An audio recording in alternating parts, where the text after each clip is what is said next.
जबलपुर क्यों नहीं बन पाया राजधानी?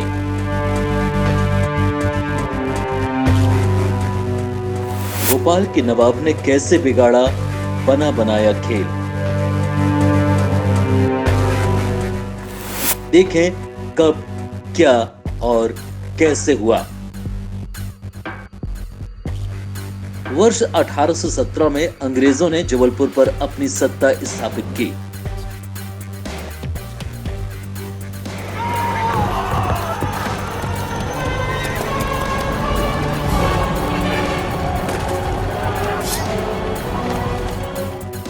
अंग्रेजों ने जबलपुर को उपयुक्त स्थल मानते हुए यहां अपनी 3 कंपनियां स्थापित की।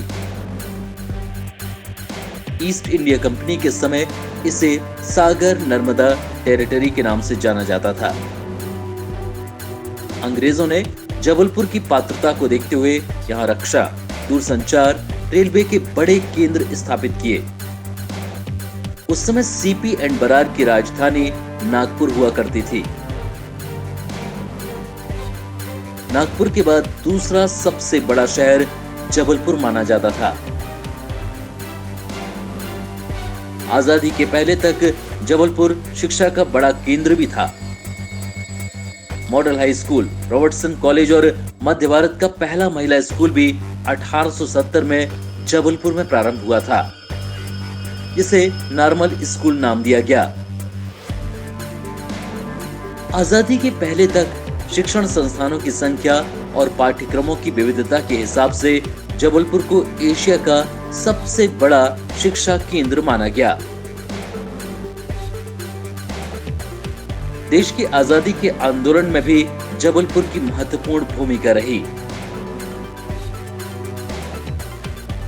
स्वतंत्रता के आंदोलन के समय कांग्रेस के बड़े बड़े नेता जबलपुर आए।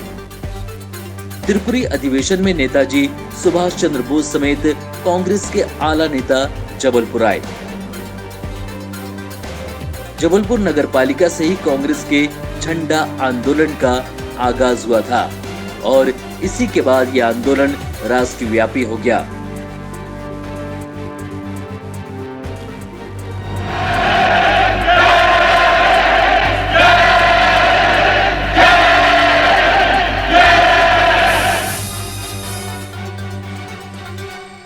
जब देश आजाद हुआ तो नागपुर महाराष्ट्र में शामिल हो गया। तब मध्य प्रदेश की राजधानी के लिए उपयुक्त शहर ढूंढा जाने लगा, जो कि जबलपुर भारत के मध्य में होने के अलावा यहाँ पर आयुध निर्माणियों के कई संस्थान थे। इसलिए ये तय लग रहा था कि जबलपुर को ही मध्य प्रदेश की राजधानी बनाया जाएगा।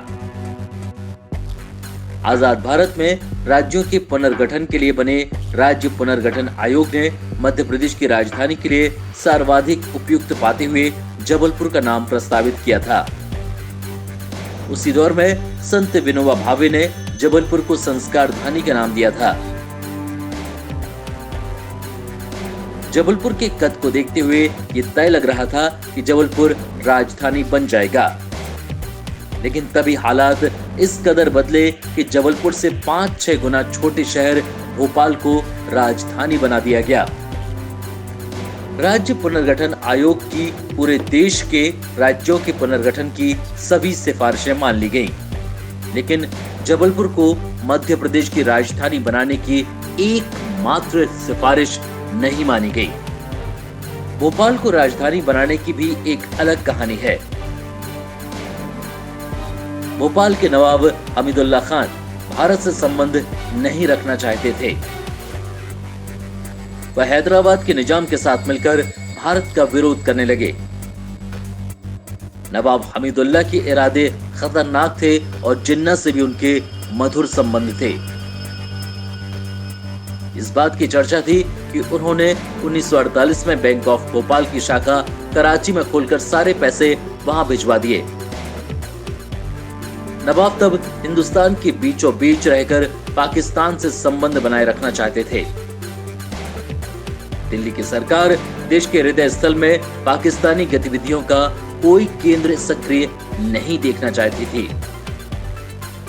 ऐसे में तत्कालीन प्रधानमंत्री जवाहरलाल नेहरू और गृह मंत्री सरदार पटेल ने भोपाल पर नजर रखने के लिए इसे राजधानी बनाने का फैसला कर दिया। इस तरह 1 नवंबर 1956 का दिन जबलपुर के अरमानों पर पानी फिर गया और सब कुछ फाइनल होने के बाद भी हमारा शहर राजधानी बनते बनते रह गया। इस तरह भोपाल के सिर पर राजधानी का ताज सज गया और जबलपुर राजधानी बनते बनते रह गया। महाराष्ट्र में शामिल होने के बाद नागपुर को महाराष्ट्र की उपराजधानी का दर्जा मिल गया। नागपुर में आजादी के बाद तेजी से विकास हुआ, लेकिन जबलपुर में ऐसा नहीं हो पाया। ऐसे में सवाल ये उठता है कि क्या राजनीतिक इच्छा शक्ति के कारण हमारा शहर पिछड़ गया? जब भोपाल को राजधानी बनाने का निर्णय लिया गया तो जबलपुर को भी उपराजधानी का दर्जा मिल सकता था, लेकिन दुर्भाग्य से ऐसा नहीं हो पाया। सवाल यह है कि क्या अब ऐसा हो सकता है? क्या जबलपुर को प्रदेश की उपराजधानी बनाया जा सकता है? भाजपा के 15 साल के राज में ऐसा नहीं हो पाया। कांग्रेस के 1.25 साल के राज में भी ऐसी कोई मांग उठती नहीं दिखी। जाहिर है, अगर जबलपुर को उपराजधानी बनना है तो उसके लिए दलगत राजनीति से ऊपर उठने और जनता को भी जगाने और सड़क पर उतरने की जरूरत है, ताकि सरकार को ऐसा करने के लिए मजबूर होना पड़े। जबलपुर के उपराजधानी बनने से शहर का विकास तो होगा ही, साथ ही पड़ोसी जिले से भी विकास की दौड़ में ये तेजी से आगे बढ़ेगा।